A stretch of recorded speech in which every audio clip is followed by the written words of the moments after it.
বিদেশি মিশন থেকে রাষ্ট্রপতির ছবি নামাতে উপদেষ্টা পরিষদে আলোচনা হয়নি একথা জানিয়ে পরিবেশ উপদেষ্টা সৈয়দা রিজওয়ানা হাসান বলেন, নির্বাচনের সঙ্গে এর কোনো সম্পর্ক নেই। ফেব্রুয়ারিতেই ভোট হবে। রবিবার সচিবালয়ে এক প্রশ্নের জবাবে তিনি বলেন, পাথর লুট ঠেকানোর দায়িত্ব পরিবেশ মন্ত্রণালয়ের নয়। জেলা প্রশাসনের যোগসাজশে বা নীরবতায় পাথর লুট হয়েছে। বান্ডেল থাকলে প্রতি সেনমানিতে টাকা বাঁচবে। বিকাশ সেনমানি বান্ডেল কিনে জিতুন প্রতি লেনদেনে।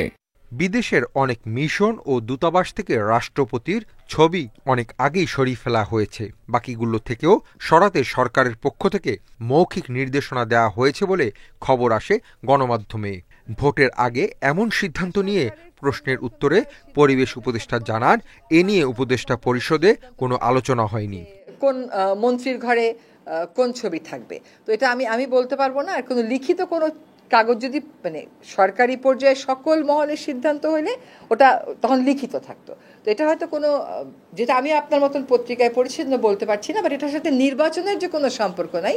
ফেব্রুয়ারিতে নির্বাচন হবে না এনসিপি নেতার এমন বক্তব্যের বিষয়ে জানতে চাইলে তিনি বলেন, এতে নির্বাচনের ওপর কোনো প্রভাব পড়বে না।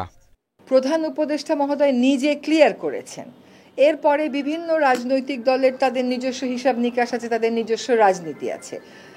এইটার সাথে তো সরকারের অবস্থান বদলের কোনো সম্পর্ক নাই। সরকার বলেছে ফেব্রুয়ারিতে নির্বাচন হবে, সরকার সেই মোতাবেক নির্বাচন কমিশনকে প্রস্তুতি নিতে বলেছে, এটাই হচ্ছে সরকারের অবস্থান।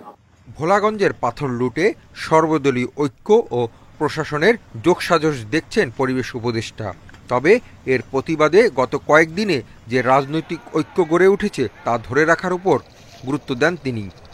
সকল রাজনৈতিক দল এক হয়ে কি করলো, একদম রীতিমতন প্রেশার ক্রিয়েট করা হলো এবং তারা ওইখানে ঘোষণা দিলেন যে তারা পাথর তুলতে দিতে হবে। এইখানে যে ঐক্যটা গড়ে উঠেছে, এই ঐক্যটার বিপরীতে প্রশাসন হয় যোগসাজশ করেছে, নতুবা নীরব থেকেছে, বা দুটোই করেছে।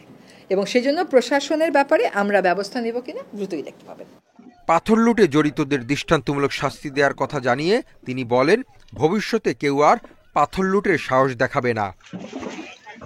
Hasib Mahmud Shah, independent news, Dhaka.